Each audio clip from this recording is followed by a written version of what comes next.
They keep the peace, apprehend the criminal, investigate wrongdoing, and respond to emergencies large and small. Our police wear many hats, but perhaps more than ever, their actions are being called into question. Our senior contributor, Ted Koppel, looks at one of the most difficult jobs in America. Norman Rockwell had this way of capturing what was best about America. The Runaway locked in the image of a little boy's trust in and hero worship of a cop. That was 1958. Even today, you'll still find people picking up an officer's tab for lunch, just because. Happens quite often. Lieutenant Kami Mertz is a watch commander for the Clay County Sheriff's Office in a northeastern corner of Florida. What do they say? They normally will come up, introduce themselves, and just let us know that they live within our county and let us know that they appreciate what we are doing, and then they'll usually pay it without even telling us. Officer Adam Deming. He's a 13-year veteran with the police in Charleston, South Carolina. In his case, it was a haircut. One of the barber shops that I go to in the area that I am assigned, actually the last 2 months, I've had some stranger pay for my haircut.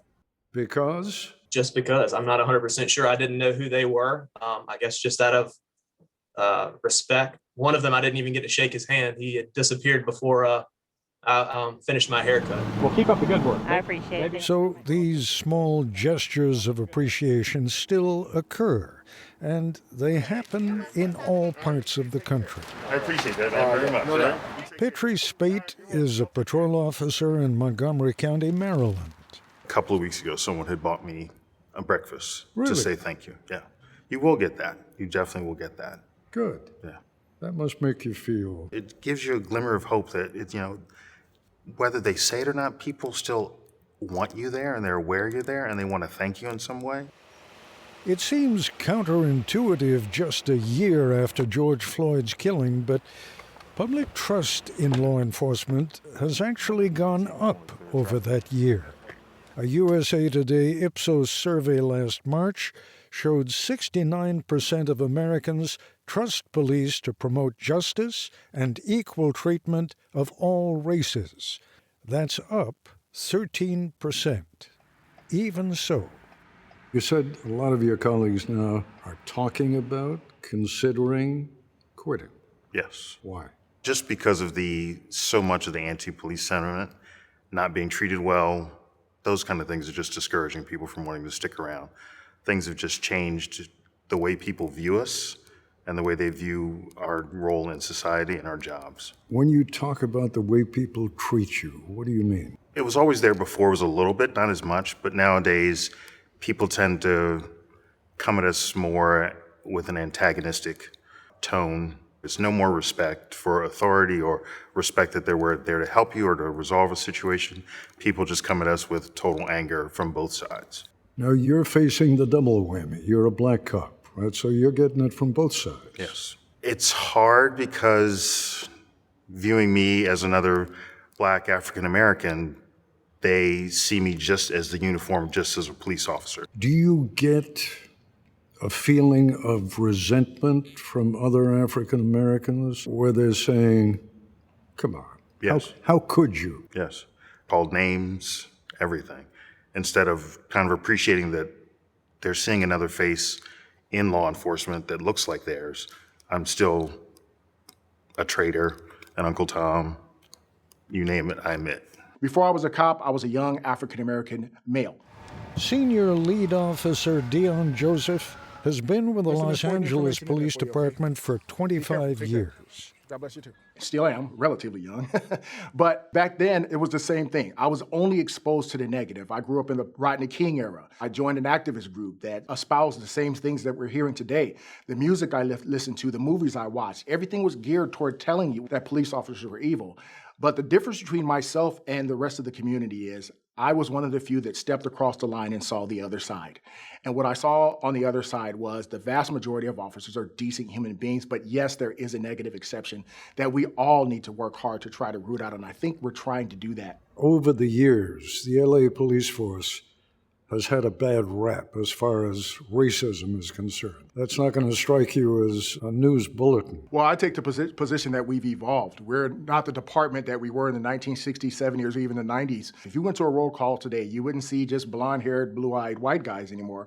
You would see Hispanics, blacks, people from the LGBTQ community, people from all different faiths and walks of life. What are you seeing on the street? Do you get the sense that people recognize and appreciate the changes you're talking about? Well, I would say prior to the pandemic, we were seeing that. And then what happened in Minneapolis, that horrible tragedy with George Floyd. So a lot of people just ended up making up their own minds that all police are bad, that all police are inherently evil. And that's something that we're trying to combat as we speak. On the other side of the country, at a high school on Johns Island, part of which falls within the city limits of Charleston, South Carolina, local cops show up for a monthly community circle. Right now, if he put his hand on my shoulder and I'd be like, yo, what's up, what you need? School resource officer Adam Deming with the Charleston Police initiated the program after the death of George Floyd. So when you start seeing police coming around, you be like, oh, what's going on?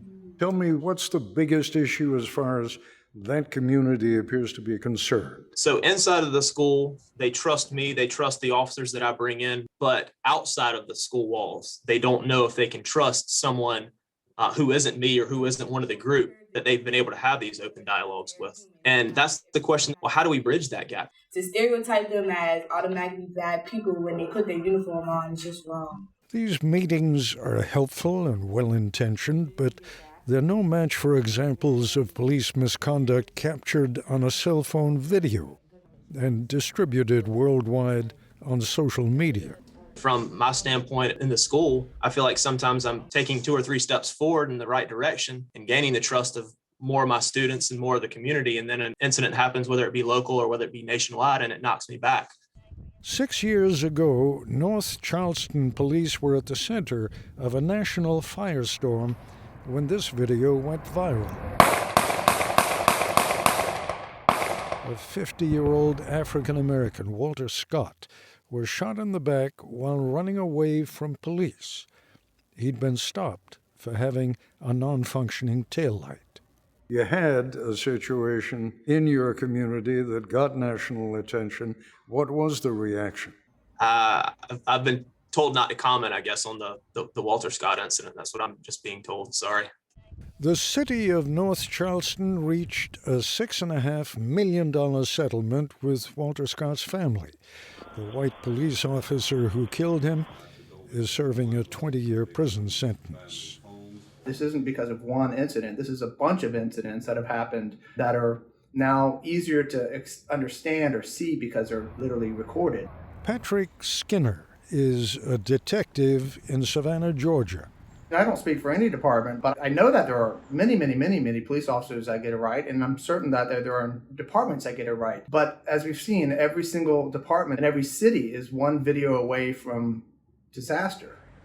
At an age when many cops are considering retirement, Skinner, who's 50, has only been on the Savannah police force a little more than 4 years. Before that, I worked with a security consultancy out of New York, but before that, I was a CIA case officer for about 7.5 years. Only left to take care of my dad, who was dying of Alzheimer's, and I came back home. Skinner was born in Savannah. I remember living here as a child, and I probably never thought about race because I was a white Southern kid, so I had the luxury of never thinking about race.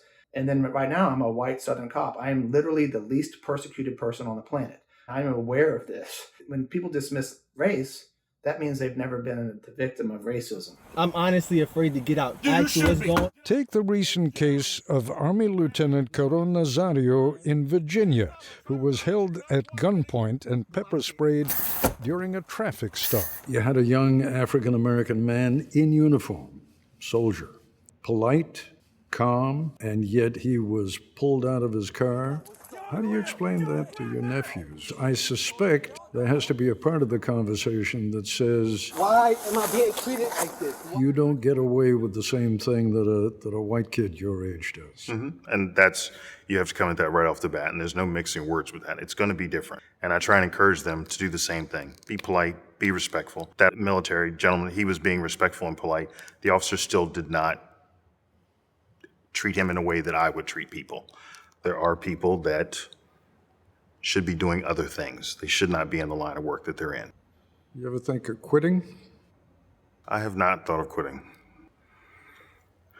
For me, it's one of the things where if I didn't stick around to do this job, who is going to take my place?